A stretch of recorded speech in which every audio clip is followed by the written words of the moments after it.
सबसे पहले माधव आनंद जी, शुरुआत आपसे ही करते हुए, चूंकि सरकार से सीधा सा सवाल है, ये महंगाई के बढ़ते हुए दाम आप लोगों को परेशान करते हैं या फिर हाशिए पर छोड़ दिया गया है महंगाई को? महंगाई भी, आम जनता भी रहे भगवान भरोसे।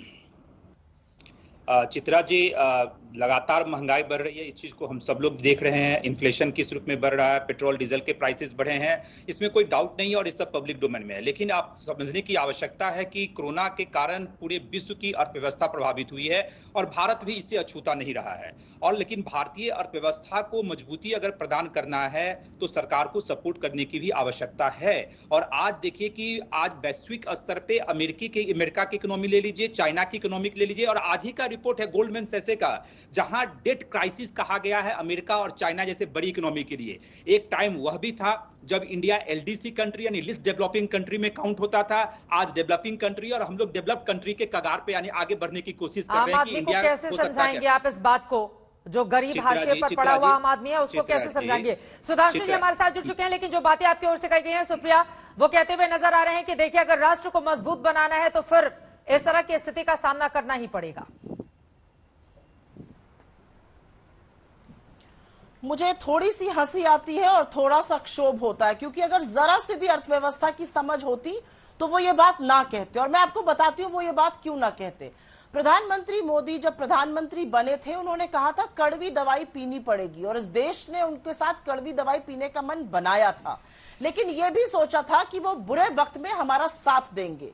जब उन्होंने डीजल डीरेगुलेट किया, पेट्रोल यूपीए की सरकार ने डीरेगुलेट किया था और डीजल भाजपा की मोदी सरकार ने डीरेगुलेट किया था। तो डीरेगुलेशन का मतलब होता है कि अगर कच्चे तेल के दाम कम होंगे तो हम कम देंगे, और अगर ज्यादा होंगे तो हमें ज्यादा पैसा देना पड़ेगा। लेकिन इसी कोरोना काल में जब कच्चे तेल का दाम मात्र $19 प्रति बैरल हो गया था, हमारी सरकार ने हमारे दाम कम नहीं किए। पता है क्या किया? सरकार ने 13 बार एक्साइज ड्यूटी बढ़ाकर 23 लाख करोड़ रुपए पिछले साल तक कमा लिए थे। अब ये कहेंगे राज्य कुछ क्यों नहीं करते, क्योंकि ठीकरा तो कहीं फोड़ना है तो अब राज्यों के सर पे फोड़ा जाएगा। क्योंकि सुधांशु जी तो पढ़े लिखे व्यक्ति हैं और वो अनर्गल बातें मैं आशा करती हूं नहीं करेंगे। उनके सामने मैं 2 आंकड़े रख देती हूं।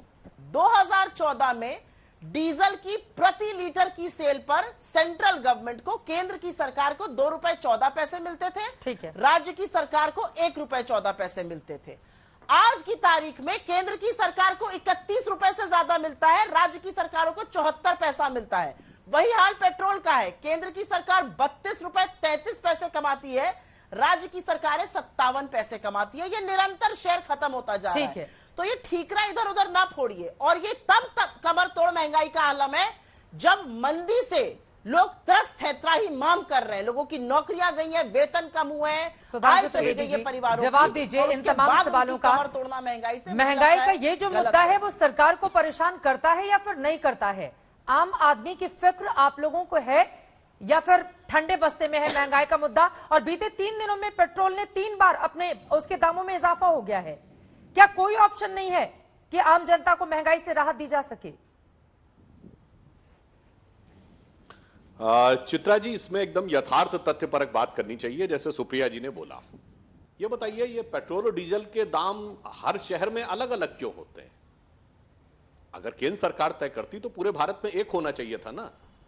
अलग अलग होने का साफ प्रमाण है कि हर राज्य अपना अलग अलग इस पर टैक्स निर्धारित करती है।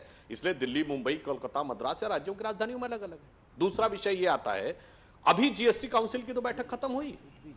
कोई भी राज्य, चाहे हमारा शासित हो या इनका शासित हो, ईमानदारी से बोल रहा हूं, कोई भी राज्य जीएसटी में देने को तैयार है? नहीं देने को तैयार है, क्योंकि उनके राजस्व का सबसे बड़ा स्रोत इसी पेट्रोल और डीजल से आता है। इसीलिए दाम अलग अलग है, इसीलिए उनके में आता है।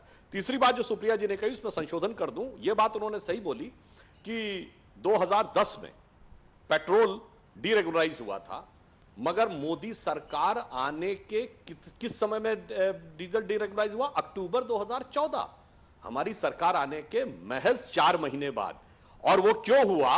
क्योंकि वह करार WTO के अनुसार इनकी सरकार के समय में फाइनल हो चुका था। अक्टूबर 2014 में वो डीरेगुलराइज होना था, चाहे हमारी सरकार होती या किसी की भी सरकार होती। और वह करार जिसका कि मूल आधार कहां से शुरू होता है, 1 जनवरी 1995 जिस दिन WTO पर भारत ने साइन किया था। उस दिन किसकी सरकार थी ये सबको पता है। तो आज के समय में जब यह परिस्थिति आती है तो हम ये बात ईमानदारी से कहना चाहते हैं, इन्होंने खुद बोला कि 32 रुपया हमको मिलता है 100 में, ठीक, 28-30 रुपया जो है 30 रुपए उसकी कॉस्ट है, 32 रुपए हमको मिलता है, तो बचा 40 कहां जाता है सुप्रिया जी?